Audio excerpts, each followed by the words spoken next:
ఇవాళ తెలంగాణ కేబినెట్ సమావేశం జరగనుంది. మధ్యాహ్నం 3 గంటలకు సీఎం రేవంత్ రెడ్డి అధ్యక్షతన కేబినెట్ భేటీ జరుగుతుంది. ఈ సమావేశంలో స్థానిక సంస్థల ఎన్నికల నిర్వహణపై ప్రభుత్వం కీలక నిర్ణయం తీసుకునే ఛాన్స్ ఉంది. సర్పంచ్, మండల, జిల్లా పరిషత్ ఎన్నికల నిర్వహణకు సానుకూలత వ్యక్తం చేస్తూ ప్రభుత్వం నిర్ణయం తీసుకుంటుందని తెలుస్తోంది. జూబ్లీహిల్స్ గెలుపుతో మంచి జోష్లో ఉన్న కాంగ్రెస్ పార్టీ ఇదే ఊపులో ఆలస్యం చేయకుండా స్థానిక ఎన్నికలకు వెళ్లాలని యోచిస్తోంది.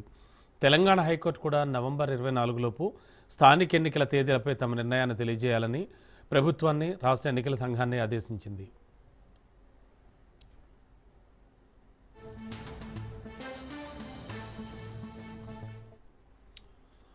కేబినెట్ భేటీలో గిగ్ వర్కర్ల నూతన విధానంపై కూడా చర్చించి ఆమోదం తెలిపే అవకాశాలున్నాయి. అలాగే ఇటీవల మరణించిన కవి, రచయిత అందశ్రీ కుటుంబంలో ఒకరికి ఉద్యోగం, స్మృతివనం ఏర్పాటుపై నిర్ణయం తీసుకున్నట్లు తెలుస్తోంది. తెలంగాణ రైజింగ్ సమ్మిట్ 2025 డిసెంబర్ 8న ప్రజాప్రభుత్వం 2వ వార్షికోత్సవం, డిసెంబర్ 9న తెలంగాణ రైజింగ్ 2047 పాలసీ డాక్యుమెంట్ను ఆవిష్కరించాలని ప్రభుత్వం ఇప్పటికే నిర్ణయించింది. ఈ నేపథ్యంలో వాటి నిర్వహణ తీరుతెన్నులపై మంత్రివర్గంలో చర్చించి నిర్ణయం తీసుకోనున్నారు. కాళేశ్వరం ప్రాజెక్టు బ్యారేజీల పునరుద్ధరణ, ఎస్ఎల్బీసీ, ప్రాణహిత, చేవేళ్ల ప్రాజెక్టులపై కూడా కేబినెట్లో చర్చించే అవకాశం ఉంది.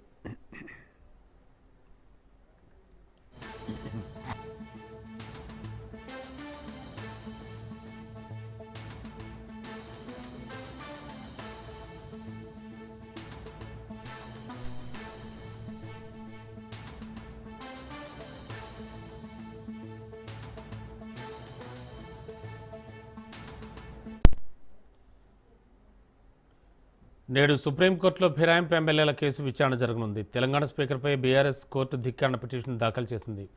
ఎమ్మెల్యేల విచారణకు మరింత గడువు కావాలని స్పీకర్ కార్యాలయం పిటిషన్ వేసింది. అన్ని కేసులపై సుప్రీంకోర్టు ఇవాళ విచారణ జరుపుతుంది. ఎమ్మెల్యేల పార్టీ ఫిరాయింపులపై 3 నెలల్లో చర్యలు తీసుకోవాలని జూలై 31 సుప్రీంకోర్టు ఆదేశాలు జారీ చేసింది. ఇప్పటికే ఎమ్మెల్యేల విచారణను స్పీకర్ ప్రారంభించారు.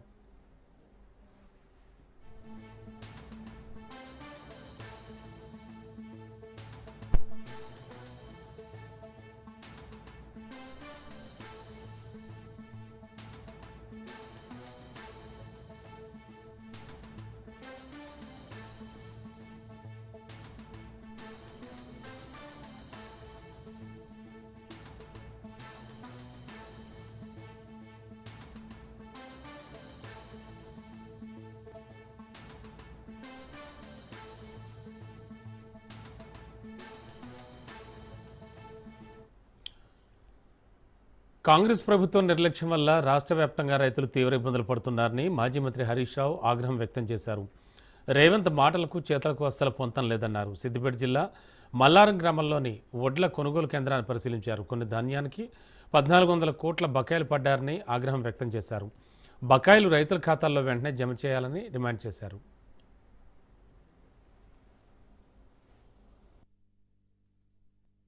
మక్కలు పండించిన రైతులకు కొనుగోలు ప్రక్రియ ఆలస్యం చేశారు. కొన్న మక్కలకు కూడా ఒక్క రైతుకు ₹1 కూడా ఇప్పటిదాకా చెల్లించలేదు.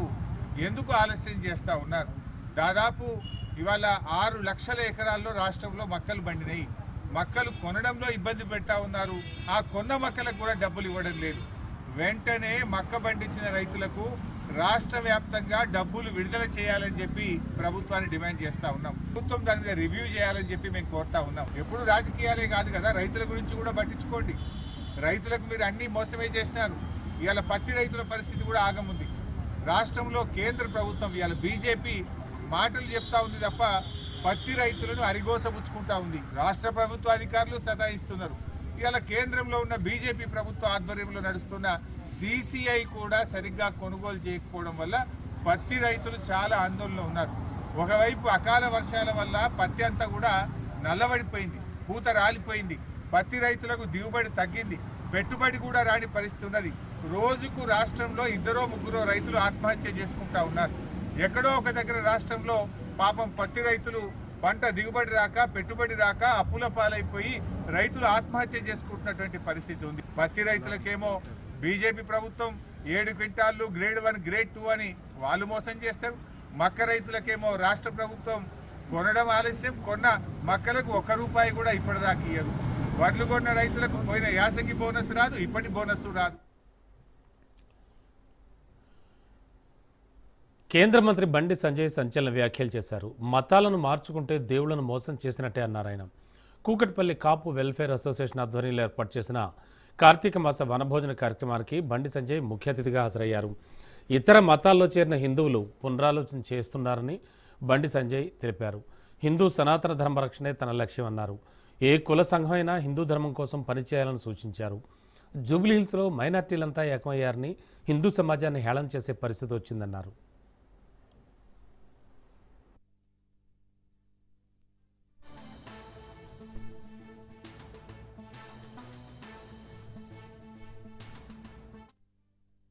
నిన్న జూబ్లీహిల్స్ అంటే ఎలక్షన్ జరిగినాయి. సరే రాజకీయాలు ఇవ్వడం కానీ ఇవాళ అందరూ మైనార్టీలు అందరూ కూడా పేరు, కానీ హిందూ సమాజాన్ని అలా హేళన చేసే పరిస్థితి వచ్చింది. కాదు కాంగ్రెస్ గెలిచినా, బీఆర్ఎస్ గెలిచినా, బీజేపీ గెలిచినా గెలుపు గురించి నేను మాట్లాడతలేను. కానీ వాళ్ళు ఏమైంది, సమాజంలో కూడా హిందూ సమాజాన్ని చురుకన చేసే పరిస్థితి వచ్చింది. ఇలా మొదటి నుంచి కూడా నేను అదే చెప్తున్నాను, ఏ కుల సంఘాన్ని కూడా చెప్తున్నాను. ఇలా కాపు సామాజిక వర్గానికి సంబంధించి ఈరోజు ఒక వేదిక ఏర్పడేసుకున్నాం. ఇలా కాపు సామాజిక వర్గం ఫస్ట్ మనం భారతీయులం, ఈ దేశంలో పుట్టడం గర్వకారణం. మనం భారతీయులుగా పుట్టడం గర్వకారణం.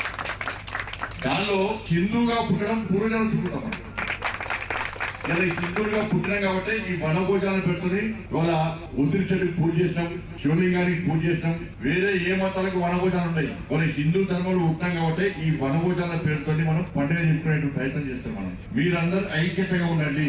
హిందూ ధర్మానికి ఆపదొస్తే కాపు సంఘం సభ్యులు, కాపు సంఘం అంతా కూడా రోడ్డుకి ఎక్కి కాశాపు జెండా పట్టుకొని జై శ్రీరామ్ గర్జిస్తే దాన్ని స్ఫూర్తి చేసుకుని అదే కాపు సంఘం వాళ్ళు హిందూ ధర్మం కోసం పనిచేస్తున్నారట, మన కుల సంఘం ఎందుకు పనిచేయదు, వాళ్ళకంటే ఎక్కువ పనిచేయాలని చెప్పి ఒక వాతావరణం నిర్మాణం చేసే స్థాయికి కాపు సంఘం రావాలి. కులం కోసం పనిచేయడం తప్పలేదు, కానీ కులం కోసం మాత్రమే పనిచేయదు. కులం గురించి ఆలోచన తప్పు కాదు, కేవలం కులం గురించి మాత్రమే ఆలోచన తప్పు. ఫస్ట్ మనం భారతీయులము, హిందువులు ఉన్నటువంటి విషయాన్ని మనం గుర్తుంచుకోవాలి. కాబట్టి ఇతర కుల సంఘాలు కూడా అదే పడివాలి, అదే ధర్మం కోసం పనిచేయాలి, హిందూ ధర్మం కోసం పనిచేయాలి, పోటీ పడి పనిచేయాలని చెప్పి ఆలోచన రావాలి. నిన్న జూబ్లీహిల్స్ అంటే ఎలక్షన్ జరిగినాయి. సరే రాజకీయాలు ఇవ్వడం కానీ ఇవాళ అందరూ మైనారిటీలు. జర్నలిస్టులు దేశ నిర్మాణంలో ప్రముఖ పాత్ర పోషించాలన్నారు మాజీ ఉపరాష్ట్రపతి వెంకయ్యనాయుడు. ఇంట్లో ఉన్న ఆడవాళ్ల గురించి మాట్లాడే స్థాయిలో రాజకీయాలు రోజురోజుకి అధ్వాన్నంగా తయారవుతున్నాయన్నారు వెంకయ్య. బషీర్బాగ్లోని దేశోద్ధారక భవన్లో సీనియర్ జర్నలిస్ట్ జి కృష్ణ రాసిన 2 గ్రంథాలను ముఖ్య అతిథిగా హాజరై ఆవిష్కరించారు. రాజకీయ నాయకులు ఎలా ఉన్నా జర్నలిస్టులు నిబద్ధతతో పనిచేయాలని సూచించారు. కొంతమంది జర్నలిస్టులు ఎర్నలిస్టులు అయ్యారని, వారికి సంపాదకీయం సంపాదనగా మారిందని విమర్శించారు. నేను పదవీ విరమణ చేశాను కానీ పెదవీ విరమణ చేయలేదని వ్యంగ్యంగా వ్యాఖ్యానించారు వెంకయ్యనాయుడు. అందరికీ తెలిసిన వారి మళ్ళీ ప్రత్యేకంగా చరిత్రచరణం చేయదలుచుకోలేదు. పాత్రికేయ సంఘం కోశాధికారి అయిన శ్రీనివాస్ రెడ్డి పోటీ చేసి కార్యవర్గంలో ఎన్నికయ్యారు. వారికి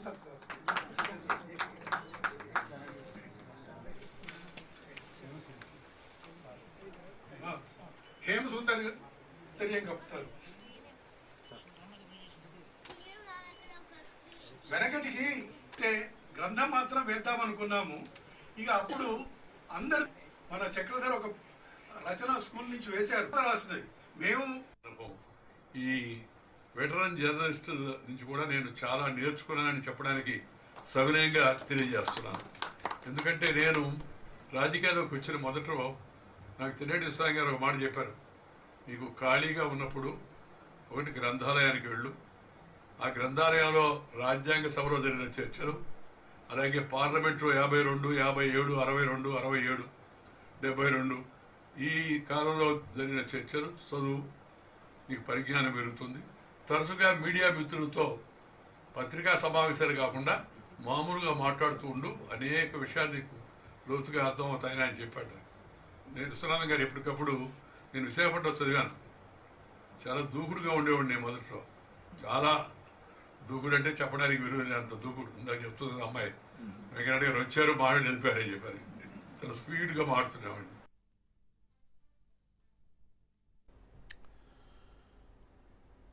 హిందూపురంలో ఎమ్మెల్యే బాలకృష్ణ పర్యటించారు. అభివృద్ధి పనులను ప్రారంభించారు. చరిత్ర తిరగరాయాలంటే నందమూరి కుటుంబానికే సాధ్యమన్నారు.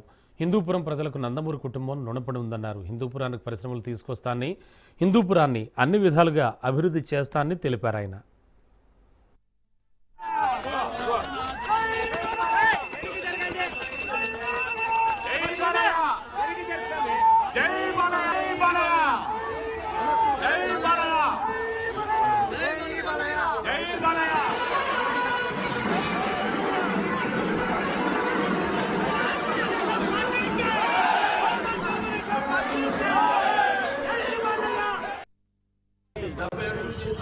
మధ్యలో డివైడర్లు పెట్టి డివైడర్ మధ్యలో స్ట్రీట్ లైట్స్ పెట్టి మరి రోడ్డు కూడా ఇరువైపులా డ్రైన్లు నిర్మించి ఈ యొక్క రైల్వే రోడ్డు యొక్క ఏదైతే ఈ వైండరింగ్ పనులు ఉన్నాయో వీటన్నింటినీ కలిపి మొత్తం 92,50,00,000 రూపాయలతో ఈ రోడ్డు నుంచి ప్రారంభించడం జరుగుతుందని మీ అందరికీ తెలియజేసుకుంటున్నాను. పైప్ లైన్ వేసి ఇక ముందు మరొక 136 కోట్ల రూపాయలకు మళ్ళీ మనం ఈ యొక్క మెరుగైన నీటి సౌకర్యాన్ని అందించడం కోసమని, అంటే రోజు నీళ్లు అందించడం కోసం కూడా ఆ పన్ను కూడా త్వరలోనే ప్రారంభిస్తామని మీ అందరికీ తెలియజేయడానికి ఎంతో ఆనందిస్తున్నాను. ఏదైతే ఈ మన సూరపు ఉంటుందో 25 కోట్ల రూపాయలతో ఈ సూరపు గుంటని మొత్తం చుట్టూ కూడా ఫెన్సింగ్ వేసి దాన్ని ఎకో పార్క్ గా తీర్చిదిద్దాం. ఎకో పార్క్ అంటే దాంట్లో ఒక వాకింగ్ ట్రాక్ అయితేనేమి, లేకపోతే చిల్డ్రన్స్ గేమ్స్ అయితేనేమి, పిల్లలకి గేమ్స్ అయితేనేమి, అలాగే బోటింగ్ అయితేనేమి, అలాగే ఫుడ్ స్టాల్స్ అయితేనేమి, ఇవన్నీ ఏర్పాటు చేసి హిందూపురం పట్టణ ప్రజలందరూ కూడా ఒక టీటీడీ మాజీ ఏవీఎస్ఓ ఇన్స్పెక్టర్ సతీష్ కుమార్ హత్య కేసులో దర్యాప్తు ముమ్మరం చేశారు పోలీసులు. ప్రత్యేక టీంలను ఏర్పాటు చేసి పలు కోణాల్లో దర్యాప్తు చేస్తున్నారు. గుంతకల్లు తాడిపత్రి రూట్లో రైళ్లలోంచి ఓ బొమ్మను కిందకి తోసివేసి సీన్ రీకన్స్ట్రక్షన్ చేశారు. సతీష్ కుమార్కు సమానమైన బరువుతో ఉన్న ఓ బొమ్మను రైలు నుంచి తోసి పరిశీలించారు. ఒక బొమ్మ 2 అడుగులు పడగా మరో బొమ్మ 5 నుంచి 10 అడుగుల దూరంలోనే పడడంతో ఈ ఘటనపై పలు అనుమానాలు వ్యక్తం అవుతున్నాయి. సీన్ రీకన్స్ట్రక్షన్ స్వయంగా పర్యవేక్షించారు అనంతపురం జిల్లా ఎస్పీ జగదీష్.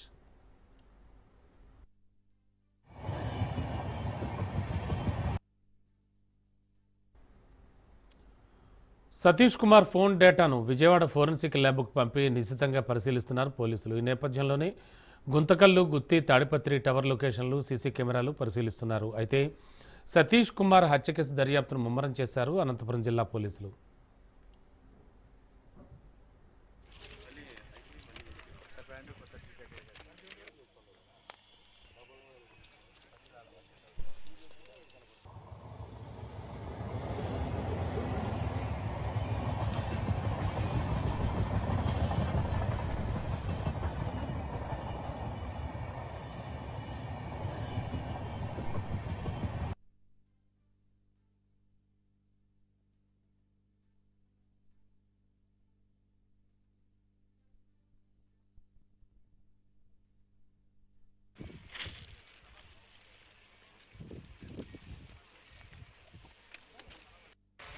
కొట్టిందినా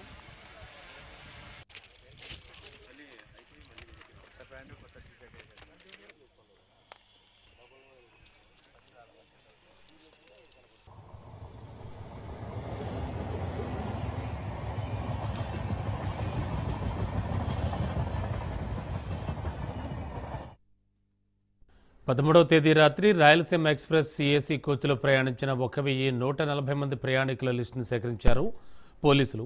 ప్రయాణికుల్లో పాత నేరస్తులు, నేరపూరిత స్వభావం కలిగిన వాళ్ళు ఎవరైనా ఉన్నారా అనే కోణంలో దర్యాప్తు చేస్తున్నారు. సీన్ రీక్రియేషన్లో రాయలసీమ ఎక్స్ప్రెస్ ప్రయాణించినంత వేగంతో ఇతర రైళ్లు ఏవి కూడా వెళ్ళకపోవడంతో మరోసారి సీన్ క్రియేట్ చేసేందుకు సిద్ధమయ్యారు.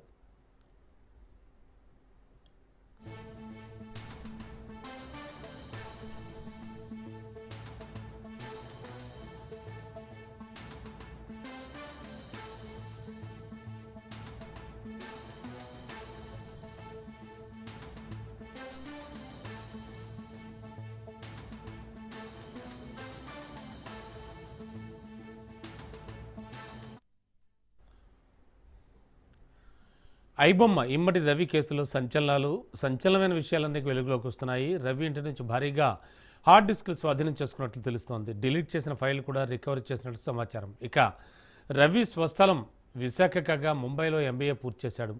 2018 నుంచి రెయిన్బో విస్టాలో నివాసం ఉంటున్నాడు. కమ్యూనిటీ వాసులకు సాఫ్ట్వేర్ ఇంజనీర్గా పరిచయం చేసుకున్నాడు రవి. రెయిన్బో విస్టా నుంచి విదేశాలకు ఐపీఎల్ బదిలీ చేసి ఇక యూకేలో టీం నడిపినట్లు సమాచారం. ఇక రవి గ్లోబల్ నెట్వర్క్ లింకులు చెక్ చేశారు. సర్వర్ల ద్వారా వేల సినిమాలు హ్యాకింగ్ చేసి రవి కార్యకలాపాలపై అంతర్జాతీయ ఏజెన్సీలు కూడా దృష్టి పెట్టాయి.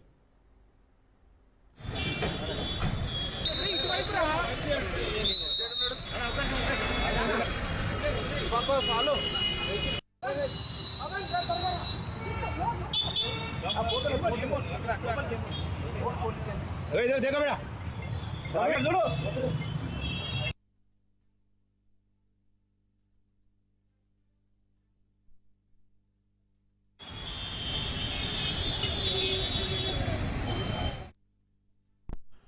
హైదరాబాద్ కార్ఖానా పోలీస్ స్టేషన్ పరిధిలో భారీ దోపిడీ జరిగింది. గన్రాక్ ఎంక్లేవ్లో నివసిస్తున్న కెప్టెన్ ఇంట్లో ఈ ఘటన చోటు చేసుకుంది. ఇంట్లో పనిచేసే నేపాల్కు చెందిన వ్యక్తి మరో నలుగురితో కలిసి దోపిడీకి పాల్పడ్డట్టు పోలీసులు ప్రాథమికంగా నిర్ధారించారు.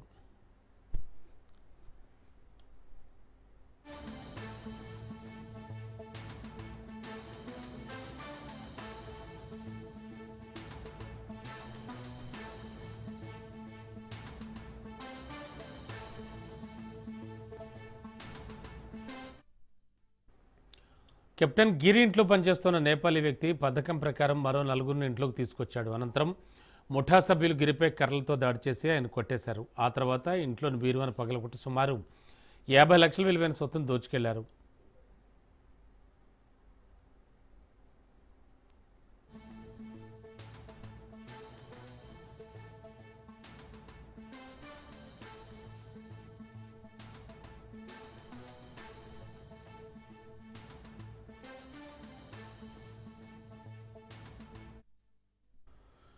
దాదాపు 25 తులాలకు పైగా బంగారం, 23 లక్షల నగదును దుండగులు అపహరించినట్లు బాధితుడి కుటుంబ సభ్యులు పోలీసులకు ఇచ్చిన ఫిర్యాదులో పేర్కొన్నారు. సమాచారం అందుకున్న కార్ఖానా పోలీసులు ఘటనా స్థలికి చేరుకుని వివరాలు సేకరించారు. బాధితుల ఫిర్యాదు మేరకు కేసు నమోదు చేసి నిందితుల కోసం గాలింపు చర్యలు చేపట్టారు. ఇంట్లో పనిచేసే వ్యక్తి వివరాల ఆధారంగా దర్యాప్తు ముమ్మరం చేశారు.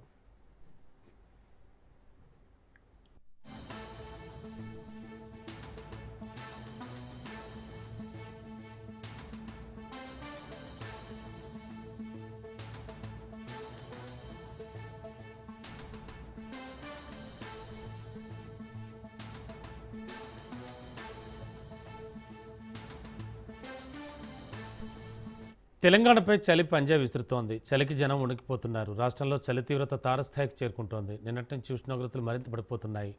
రాష్ట్ర వ్యాప్తంగా ఈ సీజన్లో చలి తీవ్రత ఎక్కువగా ఉంటుందని వాతావరణ శాఖ తెలిపింది. రాష్ట్ర వ్యాప్తంగా రాష్ట్ర ఉష్ణోగ్రతల్లో తగ్గుదల ఎక్కువగా ఉంటుందని, నవంబర్ 18 వరకు చలిగాలులు ఎక్కువగా వీస్తాయని కూడా వాతావరణ శాఖ హెచ్చరిస్తోంది.